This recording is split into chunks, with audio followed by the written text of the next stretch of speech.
still watching Prime Morning. We hope you have been inspired and motivated by that video. It's time for us to delve into what the newspapers have for us, and my guests are seated. So I'll quickly introduce them to you. On the ticket of the NDC, he's part of the legal team. It's in the person of Eric Delano Alifo Esquire. Good morning, Eric. Good morning. How are you? I'm fine, thank you. How are you? I'm very fine. It's been a while, though. Yeah, it's true. It's true. Yeah, we are hanging in. That's good. Yeah. It's good to have you here one more time. Yeah. Okay, on the ticket of the NPP is Dr. Ezekiel Ajekumu Obeng. He's representing the NPP. Good morning, Doc. Good morning, Ferry. How are you today? You are doing great. Great. It's good to have you back. Welcome. You vanish, you appear. You vanish, you appear. You're always like soon. Today I'm here, tomorrow I'm not there. Yeah, I'll be more consistent. Welcome, gentlemen. Anyway, we have a lot that the newspapers are reporting. However, we are still going to be talking about the biggest conversation that everybody seems to be talking about with regards to the NPP. We know that they went to the polls to have their super delegates conference where they had to select 5 to compete in November, that's November 4th, to elect one to become the flag bearer of the party. Talking about that, there were actually 5 persons who made it through. However, one person decided to pull out, and this person is in the person of Honorable Alan Kojo Trematin.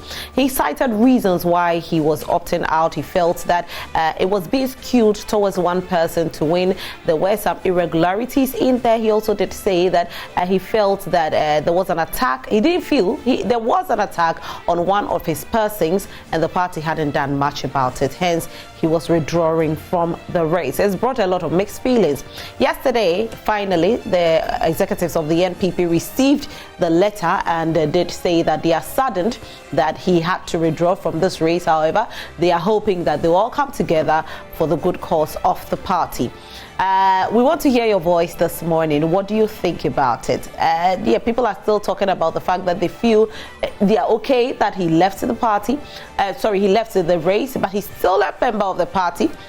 Some people are saying that he could leave the party and run as an independent candidate. Do you think same, or you actually think that he will stay in their party and throw his weight behind whoever becomes the flag bearer? Others are also saying that he will join forces with Kennedy Ejapong. Could that be the case? Well, let's hear your voices this morning. There are other topics that we'll delve into. Let me quickly read what the newspapers are reporting, but let's hear your voices this morning, sending your messages to us. We want to hear from you, okay? The New Crusading Guide newspaper, let's stay united to break the 8. Deputy Lance Minister to NPP faithful. Ghana to attain observer status in Pacific Alliance. Mechanizations threaten party unity in NPP presidential primaries. Professor Jampo says so. Focus your research more on ready-made herbal medicine. Thortina 74 boss charges scientists. The Business Finder newspaper, SOEs seek private capital for increased efficiency and productivity. Ghana to be granted observer status in Pacific Alliance, and 120 awarded MTN scholarships.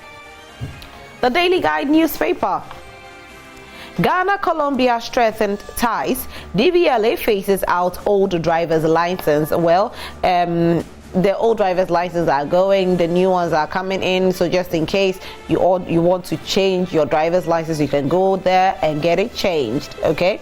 KJT market traders threaten showdown. Oh wow. Let me read a little bit about this. I'm very interested in this one. I'm sorry, I'm not taking all your time. I just want to know why they are threatening showdown.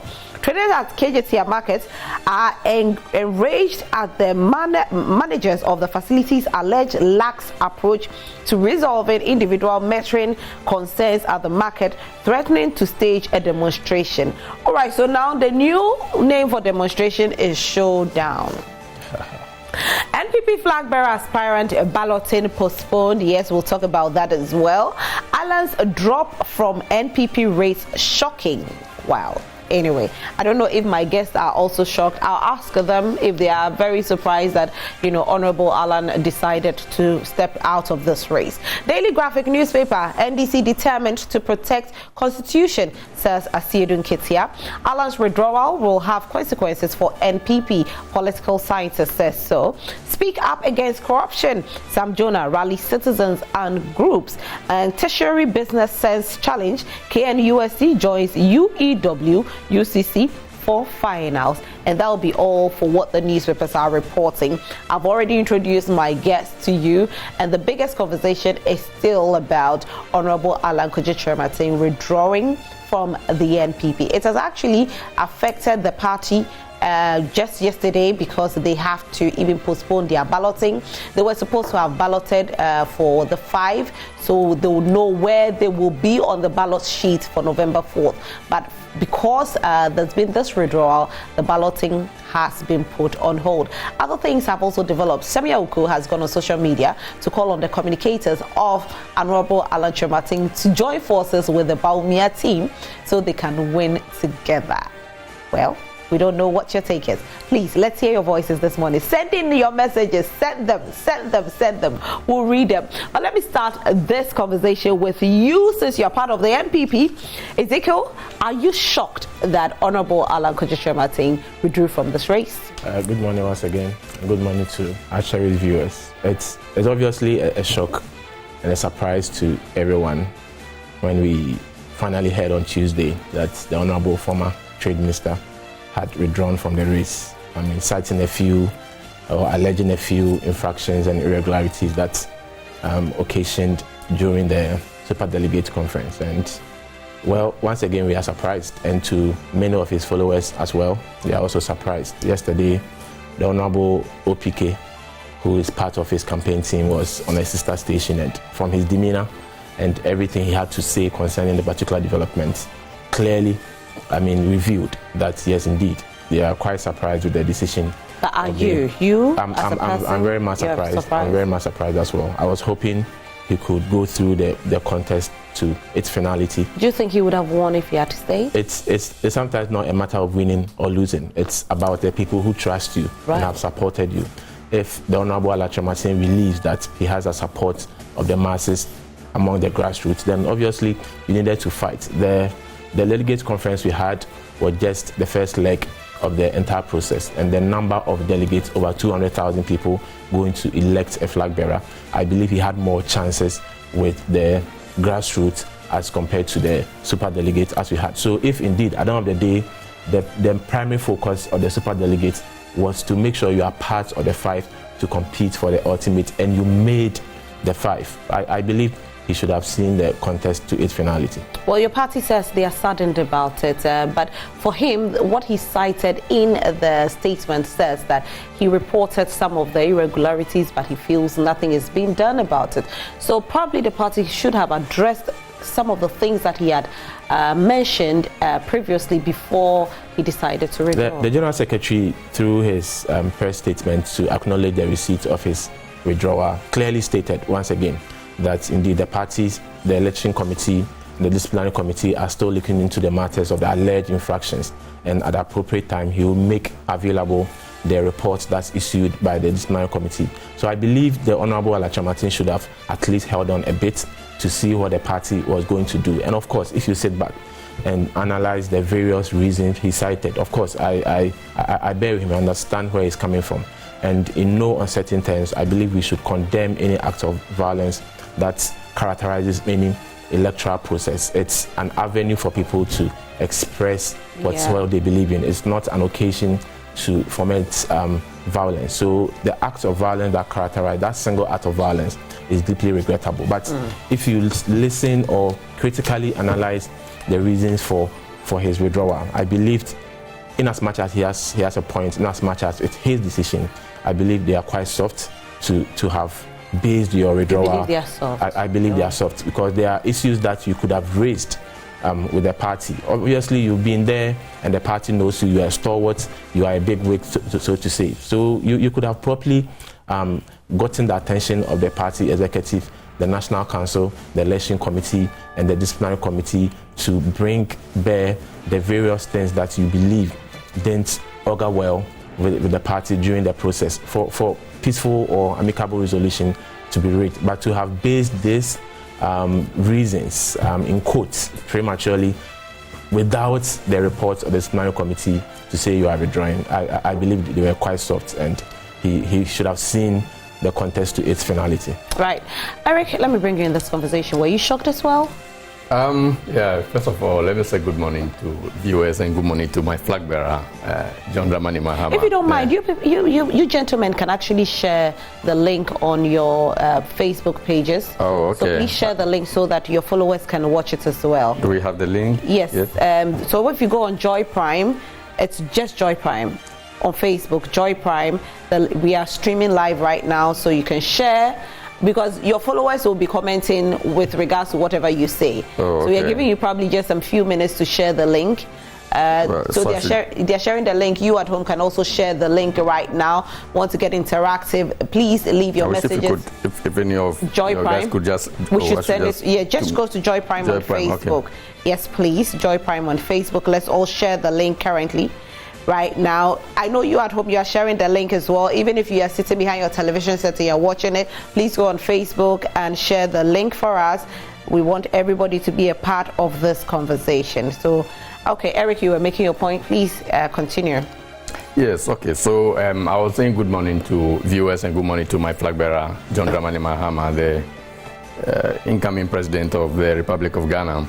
Yes, for me, I wouldn't say I was shocked or not. It was a mixed feeling. Really, I think he has issues, and I didn't think it was going to come this soon, because somehow I believe that he probably could spring a surprise in the primary itself. Right. Yeah, that's what I was thinking. Because you see, he used to be the candidate for the establishment. When the establishment actually was the founders and the main decision makers of the party at the time. I don't think that is the case any longer. The establishment has become the government of the day now. And so if you understand how it feels to be betrayed, then perhaps you would understand his position. A lot of people are saying, and my friend said that it was not just about winning, but even your followers and your supporters. But I don't think so. He was in to win, and this is not his first attempt. It's not even the second attempt. And this was somebody that was well acclaimed and well respected, and everybody thought that he would be the next. In fact, the current president, did say some time back that he would be the next. Mr. Lanchomati will be the next after him. And so, if you believe that the whole establishment will be behind you because you made some compromises in the past. And then all of a sudden you see the establishment has changed somehow. The government is now controlling things. And then the Super Delegates Conference, because the results were put out, the detailed results were put out there, definitely that would influence a lot of the polling station executives who are the delegates that are coming in the primaries. So first of all, if you know that he's in the race to win, because everybody was expecting that he should. Because this is not his first. Yes, and like I said, right from 2007 and all of that, he's been part of this race, and so everybody knew that after Akufo-Addo and the way MPP does its things, they would know that the people. Bawumia was just the newcomer altogether. He just emerged, so he knew that he was in line. And so if you believe you are in line, and then all of a sudden, first of all, they saw a lot of indications, a lot of signals that, and his spokesperson did allude to many of those. I remember Boabia Samoa said that they went to OT and they realized that they were using common fund, sharing common fund and other stuff to delegates and all of that. They complained several times.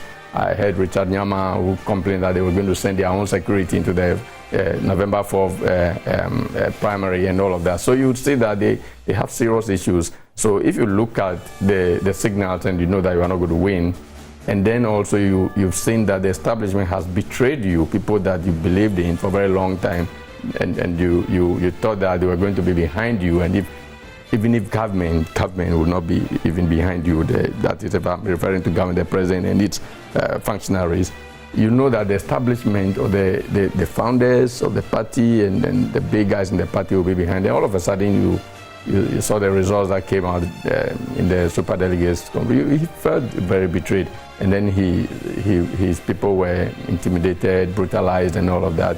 I thought that he had I wasn't too shocked. It's mixed feelings. I knew that he was having a raw treatment, and that was not good enough. So this is what we have. And he made statements in his withdrawal letter that I believe have indicted the party greatly. And then he has a question: how did we get here? You know, unfortunately, you see, these things we have complained. These things. They are done on a larger scale when it is general elections, and we have complained over and over and over again.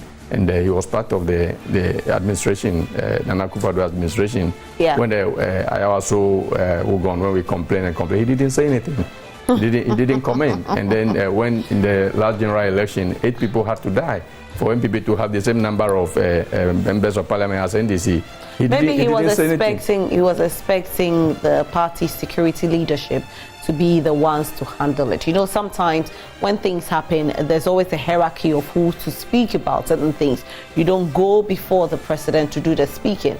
At that time, he was just a minister, a trade minister. And of course, we have Minister for Interior, we have the Defense Minister, and these are the persons to stand in or step up and do the speaking, not Honorable Alan Kojo-Kyerematen. Well, look, anybody could do that, because if he knows that he was aspiring to become the president of this nation, and he would appeal to all of us to support him, to vote for him to become the president, then issues like this that are very topical, he has to speak about them. And in fact, he could at best even resign from the government if he was not happy with some of those things that were going on. But he condoned them. That's the way we will take it, because he was part of the administration until recently. Anyway, a man who is the technical advisor at the office of the vice president, he's actually Dr. Tia Abdul Kabiru Mahama, has said that if anybody should complain about intimidation, it should not be Honorable Alan Kojo-Kyerematen, but rather Dr. Bawumia. This is what he said. He said that in 2007,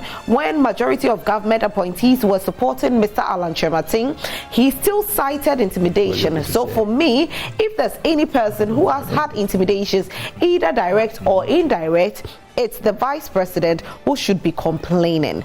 Right. Ezekiel, do you agree with him? I mean, it's still elections. When we observe the NDC's elections, Honorable Dr. Kwabena Dufo also shared similar sentiments. So I just didn't want to delve into what my senior brother was trying to impugn with our elections. But I mean, we saw the level of intimidation at play during the NDC's primaries, to the extent that the Honorable Kwabena Dufo finally also assessed his chances and realized that there's not going to be a level playing field for everyone. So he had to step aside. Even the things he donated to the party were not given to him, or he wasn't allowed to go and donate the very things he wanted to give to the delegates or the polling stations to the party. The party made sure all those things were sent through the national executives for them to be the ones to deliver those items to the grassroots. So the level of intimidation, obviously, it's everywhere. It's everywhere. But I've not seen any intimidation within the NPP primaries. Of course, but you haven't seen it. But your person, that is Honorable Alan Kojo-Kyerematen, stated. Exactly. So why are you speaking about somebody's own that they was stated, but you are saying you haven't seen yours? In the same way, the Mr. Tia Mahama has also come out to also express what the vice president camp also feels. At the end of the day, it's elections, and you expect tempers to rise, you expect the stakes to be high, you expect tension to be top notch, and everyone, whenever the person smells anything that's negative or might hamper his or her victory, will definitely voice them out. So I'm not surprised the gentleman is also expressing similar concern or feeling. At the end of the day, it's not about who has suffered most. At the end of the day, it's not about who has been mostly intimidated. It's not about who has had a rough path, but about who the party faithfuls find favor and would like to honor with such position. So yes, if given the opportunity, I believe and all the 10... once the person is a member of the party, the person ought to have a free and fair treatment. So if you say at the end of the day it's not about who has suffered intimidation, then you are condoning intimidation, because it shouldn't be so. The free and fair processes, are there anything pointing to anything contrary to what the election committee Well, proposed. I am not saying it's your candidate saying it. Your candidate has said that he has, you know, realized that there's been irregularities in there. He has cited that it's been skewed towards one person winning. It's an allegation. I don't know if it's an allegation until anything is proven. It's not an allegation. So I'm just saying that if you move to every candidate, Mr. Alatro Martin, the Dr. Vice President, Dr. Bawumia, every other candidate would find one way or the other certain things that are not 100%, okay with their side. So that's what I'm saying. The gentleman came in to say that Mr. Alatro Martin is citing issues of intimidation. We can equally come out to say that A, B, C, D is also an example, are examples of what we feel to be intimidation on our side. So giving the floor to each... Which is your side? I'm on the side of the MPP. At the end of the day, I believe anyone that's elected is capable enough to sell our message. So you don't have a particular side? I'm on the side of the New Patriotic Party. No, I mean in the 5 gentlemen competing. Actually, it's not 5 again, it's now 4. Which side are you on? I'm proud of the tradition that at every point when we need to elect any flag bearer, we have capable men and women who at So you don't have one particular person. Anybody who becomes a flag bearer, you're okay with it? The whole party machinery, even including Honorable Alatro Martin's side. Honorable OPK once again cited yesterday that he's on the part of the party. So if the Honorable wants to step aside and even think of having his own agenda, which is contrary to that of the MPP, he is not going to side with him. But at the end of the day, everyone's focus is the party. Of course, it's intra-party democracy. People will choose sides. But at the end of the day, the ultimate is the elephant. And it's the elephant we are all going to rally behind to ensure victory next year. Okay.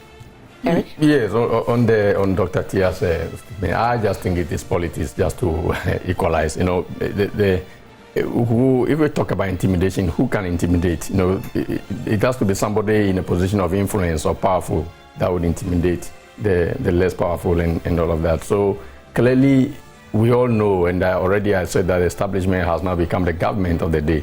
So it is only government operatives and people that have been empowered by government that can intimidate others. And so clearly, if Dr. Bawumia is the vice president currently, and we all know it's an open secret that the government is throwing its support behind him. And so it is only they that can intimidate others. So if he's saying that they are also intimidated, because when you go down to the ground, to the polling stations, and the supporters of various parties perhaps are battling it out, you wouldn't say that is intimidation per se. You know, it's part of the game people will be doing. But intimidation, really, if we talk about intimidation, we are thinking of people who are in powerful position or who are in position of influence trying to scare others. And that is what we have seen, because in the past we heard about people who were dismissed from certain positions because they were not throwing their support behind Bawumia, and we heard all of that before. And then we alleged, alleged, because yes. as of now, I don't know which person. Well, yeah, do you know anybody's name who lost their position because they were not throwing their weight behind Dr. Bawumia? In politics, when you said alleged, and when the players on the field are the ones that are alleging, then we cannot just write it off, because even perceptions even hold. People even take perceptions very seriously. So we wouldn't. But allegation is not factual. So when we are on TV and we say these things, if we have the names, we are good to go. Oh, ABCD person got, probably say Ezekiel was was the CEO for Kolebu, but because Ezekiel threw his weight behind Honorable Alan Kojo Martin, Ezekiel lost his position. Then I can say that, oh, we are good to go. But when we say some people lost their position, you see, for us who are just commentators watching the political terrain and commenting, you see, we wouldn't have the evidence of all of that, you know. But the people who are complaining, you know, if you want to find out, because Alatro Martin was the one that said that these people are being intimidated. So he's the one that's supposed to provide. But at least we have seen somebody who was brutalized. Yeah. We saw the eyes and all of that. Yeah. He's saying, we even had Canada Japan, you know, in his usual. That also the claim is an alleged, but with the one with the eye, everybody knows it's factual. You see, one problem that we normally have is that when we come on set to talk about these things that the people are complaining about, then we are the ones that are pushed to provide evidence. Sometimes it's very difficult to get some of this evidence. Yeah, that's why I'm saying that perception holds. You see, look, we all know that. Perception comes. For instance, we all know that 8 people died in the last general elections. That's a fact. That's a fact. That's a fact. That's a fact. And then if we claim that, oh, these people were killed by operatives of government, you said bring evidence. Okay. Yeah, it's alleged and all of that, but we all know what happened. No, but with that, we can actually say that we saw videos of guns shot, and the guns, let me use Techiman as an example. Yes. We saw videos. Yes. The guns were being shot not by civilians, but by military men. We saw it. Yes. So if we even know that Techiman, 5 died, we know that it was through the gunshots of these men. They didn't fire directly at them, which we saw. They fired to the ground, the bullets were bouncing, and so people died. So yes, that we can say government machinery, because when they are in these forces, they are definitely under the government. So that is factual again. Yes. But when we come into things like perception. Perception is, and you are a lawyer, so correct me if I'm wrong. When you go to the court of law and somebody can be saying that, oh, you are suspicious, or we are arresting you under suspicion of murder, but you are not a murderer until proven guilty. Hence, when we sit on TV and we make these allegations, there might be people out there who might not be deep and smart like everybody else's. So they'll buy into your perception where we don't have the facts. Yes, I agree. You see, for me, once we add, like you said, allegation, we add that it is alleged, we add that it is a perception and all of that. So we can go ahead and use those words. Yes, because that's what we have. You see, but if we are pushed that we have to provide evidence, we don't even have the means to make the investigation. If you use the word perception or alleged, I'm good to go. But when we say that's what I said, we have heard about allegations of people having been even dismissed, having been intimidated. People, we saw the president came out and said that, well, he's not supporting anybody. But could he have come out and said that, yeah, I'm supporting this candidate? No, he can't do that. You understand? So he just has to come out. So if people are dwelling so much on what the president has said, and yet we are seeing something completely different. In fact, if Dr. Bawumia had not emerged, I believe that in fact, the overwhelming majority of the establishment delegates would now be rooting for Dr. Mr. Alan Kyerematen, and that was his disappointment. That's what I said, that he was betrayed. He thought that all of these people were just going to rally behind him, and then all of a sudden somebody who is very new to the party just came, and then everybody is turning to the. So he's disappointed. And then if those things happen to his own agents, some of his people who are working with him, and they are complaining. I heard Richard Nyama on TV said that for November 4th, they were going to go in with their own security because they don't trust the police, they don't trust the EC. These are things that we say, we of NDC, we say that these things happen on a larger scale, and then they wouldn't say anything. Richard Nyama and all those people who are now complaining, they will pretend that these things don't even happen at all. And now that it's happening to them. The same camp, Feli, the same camp you are referring to be throwing, in quotes, allegations around. The same camp also came to say that they believe the vice president's outfit did a good job with the campaign. Well, I'm not talking about the campaign. It was after Richard spoke. I don't know, they sat down, reflected on whatever. So probably Richard went a bit too far, or Richard acted on emotion, but Richard still said it, though. He said it. The fact that someone comes out, we hear a lot of people coming out to say things that later they come and apologize to say that it was a political talk. We see people appearing before. So we should take it as a political talk. But why would Richard even make such a statement in the first place? A lot of allegations have been thrown into the air. Are we going to say every single allegation that's Did you withdraw that statement that they will go in with their own security? Well, going into their own Dr. security. Akoto released another statement with regards. We have some comments. I'll talk about that. Please let me take some comments. Good morning, Rosalind. All the other aspirants are just making unfounded allegations. They have not been able to prove the allegations. Alan is no more popular, and so he should stop complaining. All right. Thank you so much for sending your message. Good morning, host. My family and I are for Honorable Alan Kyerematen. I donated to him, and I do so anytime he called his followers to do so. It's good that he withdrew from Mr. Osei Kumasi. All right, Mr. Osei. Well, thank you. It looks like some of the people are even happy that he withdrew. Alan has been promised the vice presidential slot, according to Nana Akomia. Elimination by rough tactics. Patrick Accra. Patrick, are you sure? Is it true? Is what Patrick saying true? I've not heard anything. You've not heard it at all. Okay. Daniel Akpaliok from Sandema says the NPP has demonstrated in several ways that they are lawless, incompetent, and autocratic. Ghanaians are watching them and will show them the exit path come 2024. The worrying part part of it is when law enforcing agencies in the country are sitting aloof while all these acts of brutalities are meted out to individuals in the name of politics. To my best of knowledge, politicians are not above the law and should be sanctioned if found culpable. I call on SHRAJ and other law enforcing agencies to ensure that perpetrators of violence in the NPP Superdelegate Conference are brought to book to serve as deterrent to other party supporters. All right, thank you, Daniel, for sending in your message. You at home can also send in your messages to us. We definitely want to hear from you.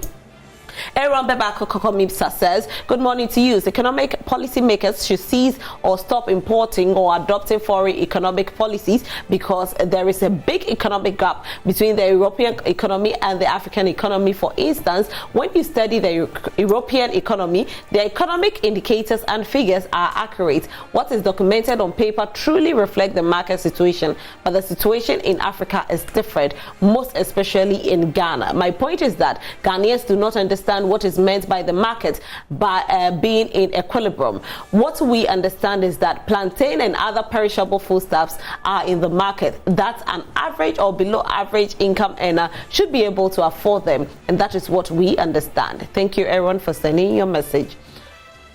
Like I said earlier, you at home can also send in your messages to us. And yes, we're talking about the fact that, I was making a few corrections. Yeah, and you were making a correction. Once again, I don't think the president has fired anyone. Let's put on record. And like you said, we are on TV and we are supposed to churn out. But what he said, he actually said, what he said was that he said people have been fired. Ezekiel, he withdrew and said alleged. He said perceptions. Please, let's use that, because he actually said, went back to his words and he said that. So we are using perceptions. In other words, he doesn't mean what he said. No. He said he's using perceptions and allegations, and those words can be used.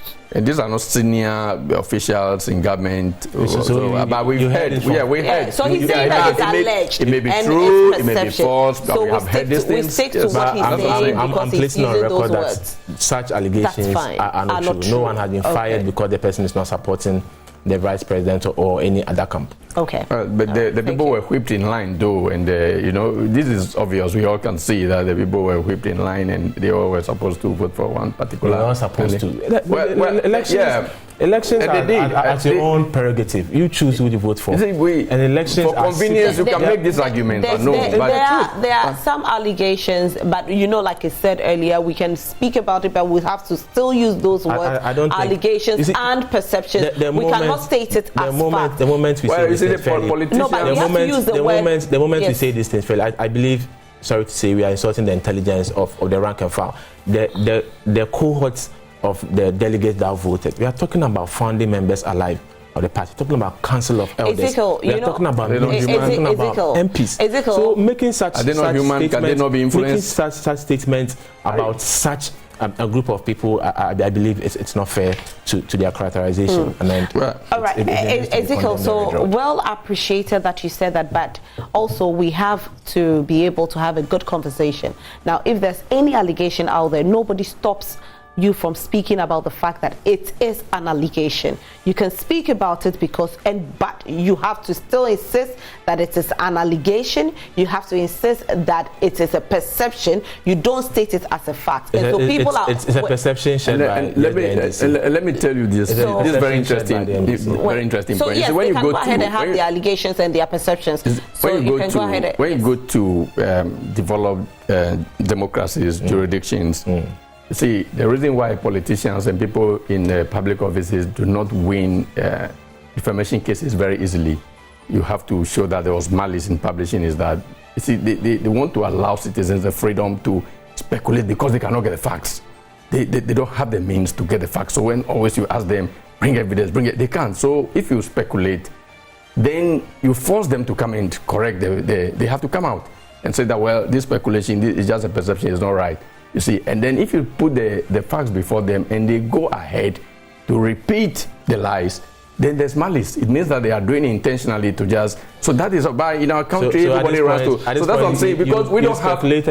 You Well, speculated. And you have I've come corrected out to it. say Yes, this is different correct. things. That's it. So we are That's waiting it. for the No, facts. that's the point. Except We are that I waiting don't for the even think facts. that That's it. you have that much authority to be able to say that you are, because you don't even know most of these things. You wouldn't know But anyway. it's an allegation. yes. An It's still an allegation, an gentlemen. outsider has information this other doesn't have. We can Oh, well, yeah. Well, so it's still an allegation. Well, we're making a point. Are we done with your point? I'm okay. Eric, are you also okay with it? Yes, on Dr. T, I think so. Okay, Yes, so I understand. Sammy Awuku went on his social media page to say that the communicators of the Alan Kyerematen team should join forces with the Bawumia team so they can work together. And this is what he said. I'll quickly read it briefly. To Team Bawumia, this is definitely not the time for us to make it us versus others in our party, or a time to pass uncomplimentary remarks to aggravate wounds, as Dr. Bawumia has admonished us, his campaigners. Instead, there's a time to reach out to each and everyone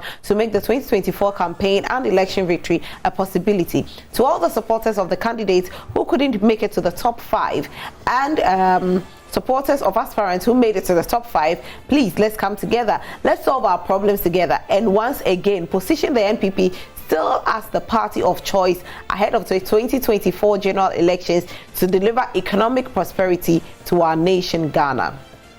The challenges we face today as a party and country may be fearsome, but we are our strengths. Now, this is what tickled the fancy of many. Says, to my own astute communicator and sister, Honorable Catherine Abelema Afeku, Oya Buaben Asamoah Esquire, Hobson Adoye, Davis Ansap Opoku MP, Honorable Dr. Sami Kojo Nyama, Collins Randy Owusu Amankwa, Richard Berima Sapong, you have done a good job and been greatly missed. Come join us and let's work for another emphatic NPP victory in 2024. The journey won't be easy, but with you all playing a role, Dr. Bawumia can surely lead us to break the 8. And people are very surprised. Why? They feel he should have called on the unity of the party alone and not to rally behind Dr. Bawumia. It could be anybody's game. There's Kennedy Japan still in the race. There is Dr. Efri Yakuto still in the race. And, we know that Honorable Alan Kyerematen has dropped out. But why call on them to join just one person, to rally behind one person, even though the elections hasn't been held yet? Ezekiel? I think people should understand a few things. First of all, politics is about numbers. And what is the position or role of Mr. Sammy Awuku? He's the campaign coordinator for the vice president's campaign. And if politics are about numbers and everyone matters, every vote counts, every individual is needed to achieve such purpose, I think it's the right call he made. He just being smart about it. He's seen a gray area, a loophole somewhere he wants to capitalize on. Once again, let's reiterate his position. He's the campaign coordinator for the vice president. So indeed, if Mr. Kyerematen is out of the race, it's one of the smartest moves everyone or anyone can make to making sure that you get people on your side as much as possible to help you with your own agenda. These individuals he mentioned yesterday on a sister station, he clarified that he didn't just pick on a few to say that others are not, in quotes, needed. He only made example to with those persons as a point of contact to the general team of Mr. Alan Kyerematen. So I believe people should understand Mr. Sammy Awuku. If today I was to be in his position and I've realized that all these individuals, people that he knows their capabilities, he has worked with them over the years, they were all together at the Youth Front, especially the Honorable OPK, when Mr. Sammy Awuku was the National Youth Organizer. He worked closely with the Empriso MP. So, of course, he knows his strength and he knows what he can do. The Honorable Afeku Catherine was the former minister during the first term of the president. Obviously has some mileage, obviously has some influence and has some qualities. So if I were part of the vice president's campaign or any other campaign, I definitely would reach out to such persons to come and help. His first paragraph of the statement he released called for party unity. The fact that he didn't verbatim write those words doesn't mean he's not calling for party unity. He first started by saying that it is not us against them. Don't use unsavory words on anyone. Don't go out in quote trying to ridicule anyone. That is a mark of someone who's calling for party unity. It's not MPP, self against self. It's rather us against the outsiders. And this is just an internal democratic process we are having. Hobson Adoya has released, also replied, says, your people say my communication is not good and don't need me, and have taken it in good faith to stay off campaign. Hobson does not necessarily have to be a communicator. He's a good organizer. He's a good ground person. So he doesn't necessarily have to be at the forefront communicating. Well, he says he stayed off campaign. He said he's not going to do it. It's still early days yet. There are process of grief. There are process of taking in any bad news. So of course, I still feel he's still in the state of shock, and he's in a state of disbelief as to the turn-off of events from their lead person. So you don't think that they knew about their lead person's withdrawal? They knew. You don't think so? From Honorable OPK's expression, body language yesterday, he seemed very, very surprised, and he could barely speak on the matter. I'm sure they are very much surprised. They are very, very much surprised. So of course, it's a shock to all of them. It's a shock to all of them, I believe. So they need time to brood over the pain they are going through, and I believe at the right time. Like I said, the elephant is the ultimate. All these people would come together to rally behind whoever emerges. But Sammy is trying to be smart, just like any other smart politician should do. I'm coordinating a campaign for someone, and if I've realized certain people are no more part of the race, it is just right that I make the first call, reach out to them, and bring them to my fold to help me achieve whatever I wanted to do. Right. Yeah, yes, honestly, I don't think that Samia Wuku's statement was a very smart one at all. In fact, the first part of the statement suggested that he was calling on all the aspirants to come together and their supporters to come together. That part was okay for me. But when he mentioned names, and these are people that were working for Alan Tremantin, you see, and he's asking them to come and join hands with Bawumia. You see, it sounds to me like it's mocking them, it's teasing them, because clearly, like he said, these people even need time to settle in, to understand what is going on. And then all of a sudden, you see, it's not like Alan just lost an election or just thinks that, well, I think that, well, the field is crowded, or perhaps, you know, he alleged certain infringements. And then he said because of those things, and then he was pinpointing that, well, the establishment was supporting Bawumia against him. They were working for just one candidate and all of that. So if he's withdrawing because of this, then they have something on their heart. There's some pain there, and you have to soothe that pain. You have to work towards maybe reconciliation. You can't just come in and then mention their name and say, okay, you just come and join hands with us, when the people are withdrawing because of you, because of the conduct of some of your own people, and they are saying that, well, we want to just leave the race for only you to go on. And then you are now calling them. Let me just finish here. Yeah. So for me, I think that if he had even said that, well, look, take time and get over this. Let's sit down and talk. Let's see how we can address your concerns, and then we can support my candidate and all of that. Well, that would make a little more sense than just calling on them that they should forget about all the complaints made by their boss, and they should just come and join hands with him to support the very person that their boss has complained about. You know, I think, to me, it's an insult, and it also appears as if he's just teasing them or mocking them. I don't think. Let me just land. And when Hobson said that in the past they described him as not being a good communicator, and so it's not just about being a good communicator, because what you are saying is that he doesn't have to be a good communicator in order to work for the way he wants. He's a good organizer. But you see, what he said is not so much about only communication. He just wants to say that your people castigated me. Your people said bad things about me. Now you want me. You see, that's what he's trying to say. But again, I do agree that they need some time to settle in, and then they will decide where to go. And if he's trying to woo them to his side, it's fine. But I think it's early days yet. It's too early. Yes. To call on. Yes, because when they still have all this pain in their heart and they are trying to process it and they are trying to understand it, and you are saying some of them are even in shock. Yeah. When they are in shock about their boss's withdrawal, and then all of a sudden you are calling on them to come, and without even giving them time to think about what the boss has complained about. Would it have been any different if, when they initially complained about the brutalities and the inconsistencies during the elections, if Samia Wuku had come out to, sympathize with them at that time? Yes. Would it have been any different? Yeah, Probably they were expecting a quicker response from all the candidates, the aspirants.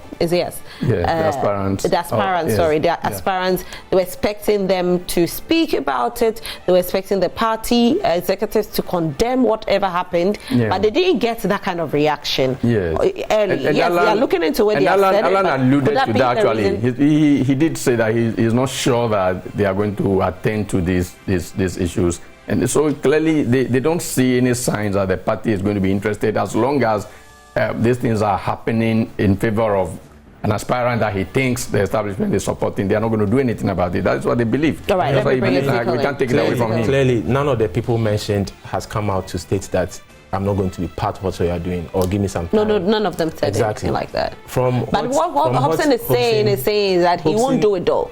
From what he's saying, he says he won't do it. Clearly, Hobson has stated that some people claim I am not a good communicator. You understand? That's to say that, well, even if I decide to come. No, he didn't say some people. He said, let me read. You people. Who are the you people? Your people, again. See, your people say my communication is not good and don't need me. I have taken it in good faith to stay off campaign. The first sentence to me shows that, yes, you want me on board, but you are the same people saying I'm not good at ABC. Yeah. It's up to me to come and tell you that the ground. And he says he stayed off campaign. It's still about communication. It's still about reaching out to people. And let's put it on record. The fact that Samia Awuku or the vice president camp has not come up publicly to say anything doesn't mean nothing has been done. The vice president has reached out to all other candidates after the process. The vice president through his we don't have team. Evidence of that. So I'm giving you. So you're saying alleged? Is it alleged? Yes, alleged. That's something was discussed here already. Samia Awuku mentioned it yesterday with Bernard Avle on City FM in the evening that they've reached out to the other candidates. He's the campaign. We don't know about that. It's coming from a campaign coordinator. It's not been published anywhere. Would you expect? That is what they are subjecting us to. If we say things now, we want to see clearly that. Eric, let Ezekiel speak, please. Did the Honorable Dr. Kwabena Duffuor come out to tell the Ghanaians that President Mahama reached out to him after the primaries? And I'm not saying anywhere. I didn't say anywhere that. No, I'm only saying that when you there'll be backroom conversations that will not come to the light. It's also possible that I'm putting it on record. You don't need any publication. I'm placing it on record that the vice president camp has reached out to other candidates. Secondly, the gentleman that had a problem with the site, the same team has visited the person. Samia Awuku mentioned it yesterday, including Honorable Kenjapon's. When did they visit the person? During the course of time, definitely. When? Which of the course of time? Because I don't have the exact date. Honorable Alan Kojo Kyerematen resigned on Tuesday. Yes. On Tuesday. And when he have to resign before they visited the person? Because in his statement, he did mention that nothing was being done. It was he who was taking care of this man, and he wasn't happy about it.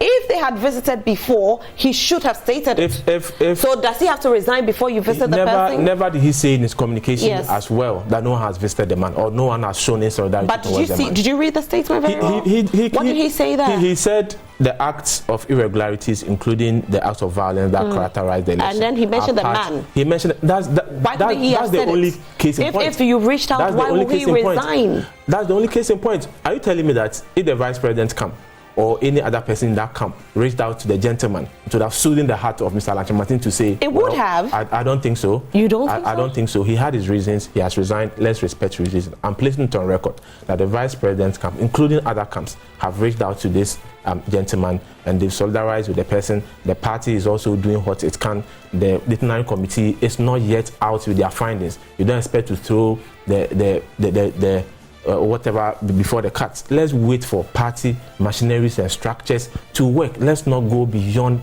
party structures. It doesn't lie in the hands of the vice president to start leading a certain path that is not his function. See, for you, he needs to be at the back door He needs to do what he needs to do. No one has to publicly come and tell us that today I placed the call to this gentleman. No one has to come and tell me that I did reach out to this person or that person. I need to do it.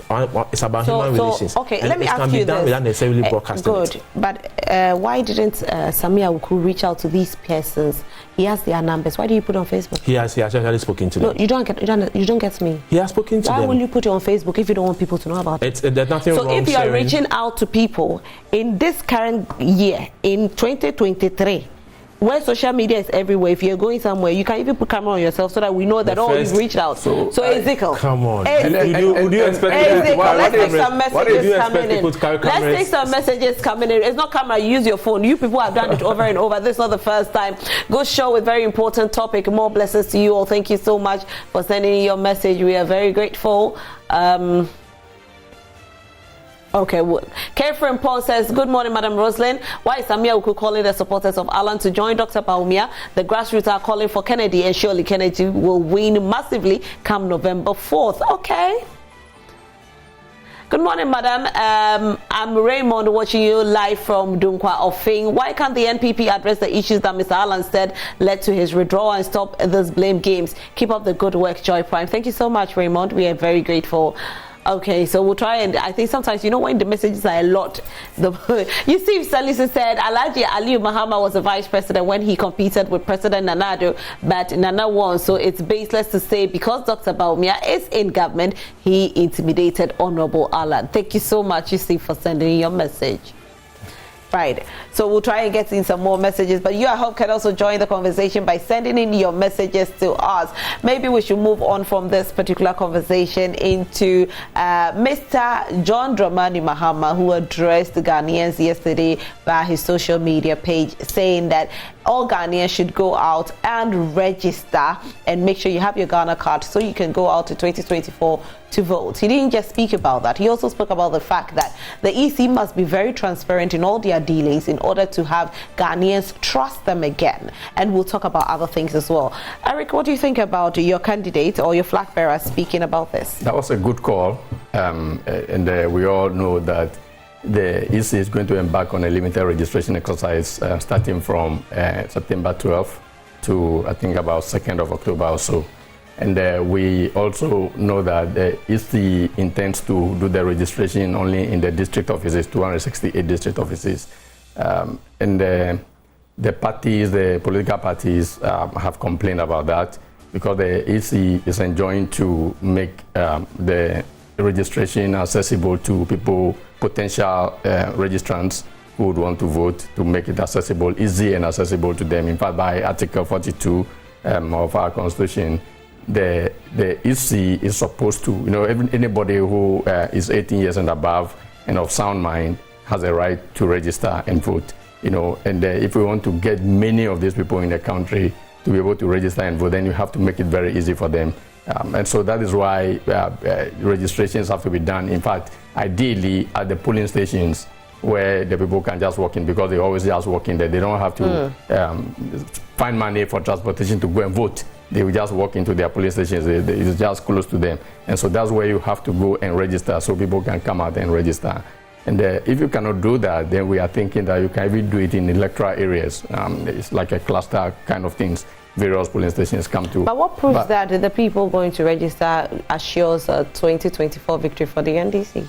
Well, no, he is the leader of the opposition party, and is also contesting for the elections in 2024. So if he's calling on his people to register and come and vote for victory, he can say so. So there's no guarantee. There's no guarantee that the NDC will win, even if everybody goes to register, right? Well, there's no. If I say there's no guarantee, we believe that NDC is going to win. That's a different because it's a contest. Once it's a contest, even if there's 1% probability that NDC may not win, it can happen that NDC may not win. Yeah, but we believe that NDC, the all favor NDC largely. Yeah, so but that's besides the point. Like I'm saying, that's the president has said that he's definitely going to hand over to MPP president. He said so. What's the guarantee? But he's saying it. Well, so those ones. Not the voter. Well, yeah. So those ones we can excuse those ones. But what he's trying to say is that bring the exercise close to the people and make it easy for the people to register and vote. And the political parties, all the political parties have said so, except MPP. I heard that MPP has also even joined and said, yes, you should take the exercise to the people. And well, I don't know about that. There's now a free one. Now it's free, so everybody out there can go and get their Ghana card for free. No, we are not even talking about Ghana card yet. You want the voting? Yes. The transparent voting? Yes. The limited registration that is going on, that is going to start September 7th. That's the one you it doesn't take only the Ghana card to be able to register. Right. If you don't have the Ghana card, you can use the guarantor system. They will guarantee for you and all of that. Yeah, but you see, why are we asking the EC, why are you not taking the exercise to the people? Why are you concentrating or limiting it to the district offices? And then the district offices, we have vast areas, especially when you go to the hinterland, the rural areas. You see, people live very far from. Some people have not even traveled before out of their villages, which are very far from the district capitals, and they need money. Like my constituency, for instance, Ho West. Where the district capital is, if you look at the villages that surround that area, I know definitely that there will be several people in those villages that will never come. In fact, they won't come at all. So why do we do that? Why don't we make it easy for these people? And that is what the EC is enjoying to do by law anyway. But every time they run quickly to another article, another provision in the Constitution article for the system, say that they are independent. You see, you are independent only to the extent that you are working for the people and the people are satisfied with the work you are doing for them. And you are working for Ghanaians. They are paying you with our own money, our taxpayers' money and all of that. And so when you are, you have to make rules about the exercise, and the people that you are making the rules for are saying that, no, these rules will not favor us. These rules are not good for us. You have to listen. But do you know what I think? The EC is planning to introduce a CI that would make the Ghana card the sole requirement for registration as a voter. And it's very likely that they are going to bring that up early next year. They attempted it. They sent it to Parliament. It didn't work. But it's not that Parliament rejected it. Parliament, we need 2/3 of Parliament to be able to reject it. But it was not even late at all, because at that time the government also needed the NDC side to help them to approve certain conditions for the IMF deal to go through and all of that. And so they just told the EC that, you take the CI back, because when NDC, the minority caucus says that we are not going to agree to the CI, and if they will not change it, then we are not going to help the government. We are not going to cooperate with the government to pass those taxes and all of that.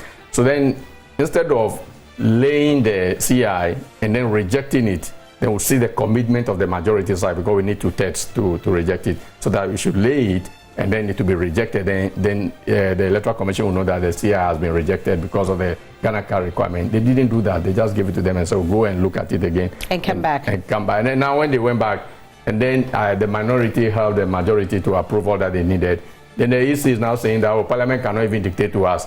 We are independent, so we'll come back with the same thing. We'll not change anything in it. They can advise, but we'll not take it. So I suspect that because they are going to come back with that same CI, that same requirement, and the minority may not get the cooperation of the majority side, the CI may go through, and if the CI goes through, it means that I don't know what kind of registration they may want to do next year, whether they're going to throw away this register and register all of us again, or whether it's going to be limited registration and all of that. But then it will just require the Ghana card. And so they don't want too many people to get on the register now through other systems than the Ghana card. So that if only a few get on the next year, when they make the Ghana card the sole requirement, then it will eliminate a lot of people, because again, we know the way the Ghana cards have been issued. We have talked about the distribution and the rate and all of that. And so this is what they are doing. Otherwise, everybody is saying what you are doing is wrong. All right. You see, and we can't allow a system where a few people sit there and say that we can do whatever we like, we can make any rules, whether you people like it or not. And then those people are also appointed by somebody who has an interest in the elections. Okay. So this is the problem. And so they have to sit up. Okay. Ezekiel? Well, very well. I mean, granted, it's coming from a good place. Then I believe the former president's call is in the right direction. Of course, election and electoral processes usually begin with the formulation of policies that will guide the said elections and the activities leading up to the elections and even post elections. So the registration exercise to get prospective voters onto the register is very key. and it's something that every political party needs to start its organization towards an election from. So, of course, it's the Electoral Commission, being the referee, needs to be up and doing and making sure that every Ghanaian voter is onto the register. But I mean, the NDC's problem once again is the fact that they don't attend IPAC meetings. The EC is not doing anything to favor anyone, and it's not all political parties are as minus. Well, MPP. I think hopefully very soon they will join the IPAC again. Well, it's in their own interest, obviously. If they were, will you join the IPAC again, Eric? I don't know. I think that we have very good reasons for withdrawing from the IPAC. If we are giving any guarantees that henceforth they will listen to us or listen to whatever is discussed over there. You will join. Yes, we'll join. If they attend IPAC meetings, they will get to know that the Honorable Obi Amwa and Honorable Peter McMenu, who represented the MPP, also raised a few concerns. Honorable Obi Amwa used his constituency as a test case to explain to the EC that, I mean, the new introduction or guidelines they've introduced is definitely going to affect the voters in his constituency. But the EC had their own reasons to do whatever they wanted to do. So let's place on record that it is not the EC trying to skew anything or trying to machinate anything in the favor of the New Patriotic Party. It's on record. But he said, he actually did say that the NPP have called for same.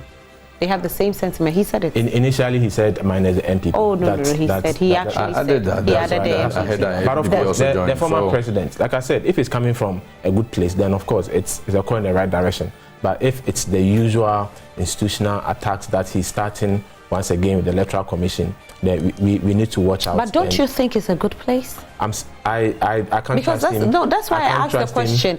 What shows that the people who step out to even register are NDC members? So it's coming from a good place, obviously. For you know, he's building up to his usual attacks. Which one is the attack? If you are saying that there should be transparency, you want to get into his mind and Eric, you spoke of Eric, please. Perceptions and allegations and what people think, and that's what I think. That's my perception as well. Ezekiel. That's my perception when we look at what he said, all he said was a transparency. And I'm saying he spoke about the fact that people should go out and get their registration card. He never spoke about anything like, like you skew this or you do this. He didn't say anything. He said people go out. EC, be transparent. Period. And that is in favor of all, isn't it? It's in favor of. That's why I said if it's coming from a good place. But I don't know if he's warming up to his usual attacks on state institutions. I don't know why you are. That's what I'm saying. But of course, everyone needs to be encouraged. If you don't have your voter ID, and if you are just turning 18 or you turn 18 after the 2020 elections, just try to make sure that you are able to register to exercise your constitutional duty. Very important. He also said that Akufo-Addo's government misapplies scarce resources for their comfort. This is what he said. President Akufo-Addo and his administration have failed to address the pressing economic challenges they have exerted on the people of our country, misapplied our precious scarce resources and overspending on their comfort and luxuries instead of building the critical infrastructure this country needs for job creation and development. Eric, you agree with your flag bearer? Perfectly. Just recently we heard about the loss that the Bank of Ghana made, about 60.8 billion Ghana cedis loss, and then we realized that Bank of Ghana printed, in violation of the law, its own governing law, printed almost 80 billion Ghana cedis in 2 years for the government, and then wrote off about 48 billion. And then all of a sudden, Bank of Ghana is building a head office that is costing almost $250 million. And so clearly, what he's saying is true, And if you look at the mid-year review of the budget, you'll see that they have all the projections that they made at the beginning of the year. They have just reduce all of them, and yet they are spending so much on consumption. So clearly what the former president has said is true. We are feeling it. Because of the money that the Bank of Ghana injected into the system, inflation is very high. We have hyperinflation, and now I think we are hovering around 43% now. Yeah, it was about 50. It came down a little bit in July, and then it started going up again. So, and then the hardship, everybody is feeling the hardships, and yet we see government officials still enjoying their we'll see the campaign that is going on, the aspirants campaign. But everybody is going through the hardship. I mean, when fuel are they prices, also going through the hardship? Of course, when fuel prices shot up, it wasn't like, show your card before we sell it to you at this price. Many of them don't even buy fuel. Many of the government, in fact, government officials don't even buy fuel. They really? Yes, they get their fuel for free. And they get all perks, all kinds of perks in their homes and all. The food is also free. Oh, the food. If you are not buying food, why can you not buy food? If the food is expensive, you wouldn't even feel it very much, because the money how we used to buy food, you can use that one to top up the one you would have used to buy food and all of that. So clearly, there's imbalance in the system, and then we are not seeing any serious infrastructural development in the country.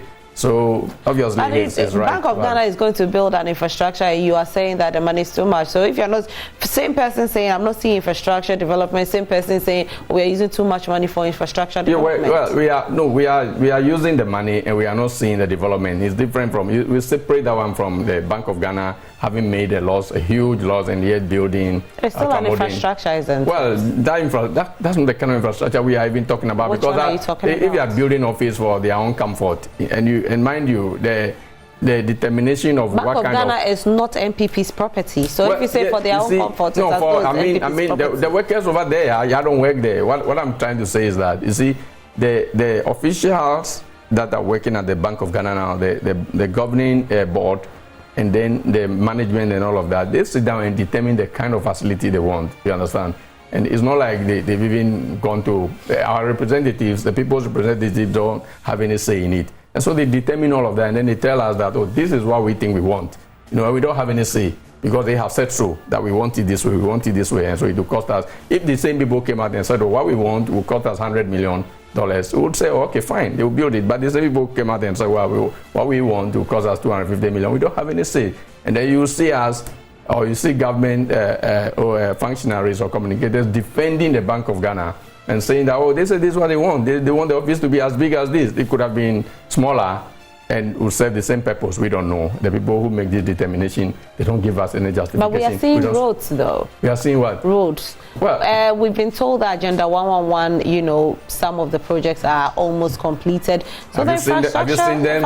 Evidence. Well, the evidence says that, you know, by 2024... we shall see them. Yeah, of course. Okay, so there's no evidence yet. No, but we know that some have been, you know, started some. We know they broke grounds at various places. Yeah. And I look at my district, for instance, they broke grounds and nothing is going on. So they started some of these things. But time will tell, won't it? Time will tell, and already we've had some time already, and we should be able to see some signs, and we are not seeing much. Okay, I'll come back to you, Ezekiel, but let me read this. Good morning. There were a few irregularities and intimidation against Honorable Alan Kyerematen and Honorable Kennedy Agyapong's agents. However, Honorable Alan Cash provision lost in November 4th, because of the superdelegates election, but the power hands in the grassroots who will decide. Fee, Presby Cortez Takrade. All right, thank you, Fee, for sending your message. On the Ghana card being the only card to be used in elections, are they not the one who passed LI 2111 from Ajenim Boateng Domi Pillar 2? All right, Ajenim, thank you so much. It might not be just the Ghana card, you know, because currently the voters' ID cards are still being issued. So for now, it's not just the Ghana card. Catherine Point Mankraso said, thanks to our former President Mahama for the advertisement for EC and Ghana as a whole, but I think his service are not needed as a president of Ghana. Again, hashtag NPP forever. All right, K Report, thank you for sending your message. You at home can send your message as well, Ezekiel? Yeah, I mean, definitely, once again, the NDC has a rehearsed chorus that even if you're talking about rainfall today, they'll have to chip in their rehearsed choruses and the lines they've chewed, in quotes, over time. The former president, once again, I mean, it's a political talk. Definitely, the scarce resources, as you try to mention a few, are being spent wisely. There are millions of Ghanaian children who are benefiting from education, which has vast interest across every aspect of our country.